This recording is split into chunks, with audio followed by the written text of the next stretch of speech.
Nah kalau yang pondokan, alumni pondok, sholat jamaah 5 waktu di masjid, tapi di sop-sop akhir. Maka yang lain itu ya mungkin yang diharapkan itu ya salat, tetapi tidak di masjid. Nah kalau yang alumni pondokan itu salat tidak di masjid, berarti yang lain itu yang diharapkan apa? Gimana? Ya tidak sholat nanti. Ya nisa an-nabi lastunna ka ahadim minan nisa ini taqaitun. Jadi memang untuk orang yang nisbahnya perkaitannya dengan agama itu dalam, tuntutannya itu lebih tinggi. Jadi kalau mengatakan dulu bahwa alumni pondok harus bagaimana sholat jamaah di masjid 5 waktu tanpa masbuk, ya itu ya sewajarnya, karena nisbahnya perkaitannya dengan agama itu lebih tinggi. Yang namanya istri minta tambahan belanja itu biasa, termasuk istri kamu, itu biasa itu. Tapi kalau istrinya Rasulullah, fata'alaina umatti'kunna wa usarrihkunna sarahan jamila. Minta tambahan belanja, turun wahyu dari Allah, kasih tambahan belanja, tapi setelah itu dicerai. Coba itu, tidak main-main, itu sesuatu yang buruk, sesuatu yang tidak boleh, karena saking tingginya derajat mereka di sisi Allah Subhanahu wa taala. Ummahatul mukminin, azwajun nabi radhiyallahu taala anhunna. Coba kalau istri kamu minta tambahan belanja, boleh, tapi cerai dengan saya, ya cerai beneran nanti. Tapi istri-istri Rasulullah itu orang-orang yang tinggi derajatnya. Lah, inilah kata para ulama, orang itu semakin tinggi nisbahnya perkaitannya dengan agama, maka memang semakin tinggi tuntutannya. Dan itu sebenarnya ya sewajarnya begitu. Yang namanya alumni boro, alumni pondokan itu kudune ahli masjid, sholat jamaah di masjid 5 waktu tanpa masbuk.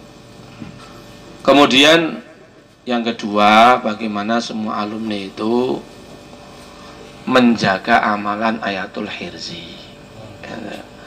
Ayatul hirzi, ayat-ayat penjagaan. Minimal-minimalnya ya dibaca 2 kali sehari, pagi sehari, petang sehari. Itu ayatul hirzi itu sudah mujarrobat, itu sudah terbukti apabila diamalkan Allah menjaga diri kita, harta kita, iman kita, ilmu kita, amalan kita, kehormatan kita. Oleh karena itulah semua ulama itu mengamalkannya. Di Yaman ada kumpulan doa-doa yang isinya ya mirip-mirip ayatul hirzi itu, dinamakan sebagai rotib haddad. Kemudian di India, di Pakistan ada ayat-ayat penjagaan, doa-doa yang isinya yang mirip-mirip ayatul hirzi itu, dinamakan sebagai al-manzil. Jadi itu amalan yang diamalkan oleh semua ulama di seluruh dunia itu, karena memang itu adalah warisan dari Rasulullah yang kemudian diamalkan para sahabat, yang kemudian dikumpulkan oleh Imam Muhammad ibnu Sirin. Terakhir kali, tinggalkanlah maksiat, tinggalkanlah maksiat. Jadi hidup takwa itu ngamalkan perintah, ninggalkan larangan. Ya kalau perintah Nabi sholat isya ya sudah tuh. Nanti subuh setelah dikerjakan ya sudah. Tetapi kalau namanya maksiat itu pagi hari ya wajib ditinggalkan, petang hari wajib ditinggalkan, siang malam besok-besoknya terus wajib ditinggalkan terus. Maka kata para ulama, banyak wali-wali itu menjadi wali bukan karena banyaknya ngamalkan ketaatan, tetapi karena kuatnya meninggalkan kemaksiatan.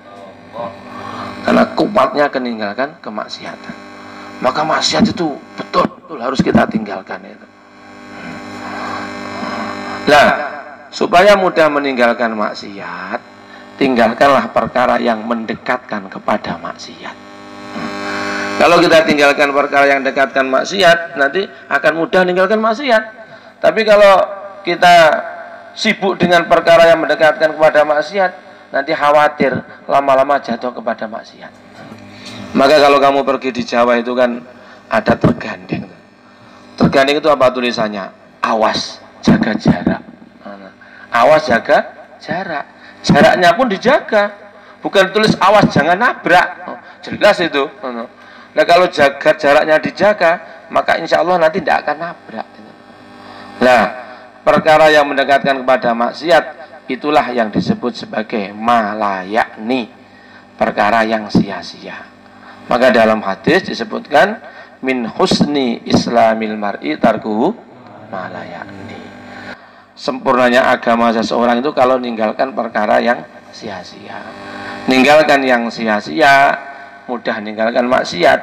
Sibuk dengan yang sia-sia, khawatir nanti lama-lama jatuh kepada maksiat. Nah kemudian di zaman ini perkara sia-sia itu rajanya HP Android namanya. Maka saya seneng kalau kamu alumni-alumni itu sudah tidak usah pegang HP itu. Tidak ada ceritanya orang itu jadi wali karena siang malam lihat HP itu, tidak ada itu. Tidak ada itu. Kalaupun terpaksa ya digunakan seperlunya saja. Jangan alumni bendol HP neneng sak, di mana-mana HP. Ndas. Kita itu kembali aja kepada jalannya orang-orang dulu itu loh. Yang namanya orang-orang dulu itu ya senangnya itu sholat, senangnya di masjid, senangnya baca tasbih, baca sholawat, baca tasbihat, senangnya itu baca Quran, itu loh. Dan itu memang berlaku itu. Al-masyghulu la yushghal. Orang itu kalau sudah disibukkan perkara baik, dengan sendirinya ninggalkan buruk. Sebaliknya, orang itu kalau disibukkan dengan perkara buruk, dengan sendirinya ninggalkan yang baik. Adapun kalau terpaksa bawa ya betul-betul seperlunya saja. Ojo gimbal HP sampai neng kelas bawa HP, itu buruk itu seperti itu. Apalagi sampai tidur mukanya kejatuhan HP. Innalillahi wa inna ilaihi raji'un. Lah terus kalau seperti itu gimana kamu mau ngipi ketemu Rasulullah itu? Ngipi ketemu sahabat, ketemu Nabi, ketemu wali itu bagaimana itu? Lu turu kejegluan HP lah.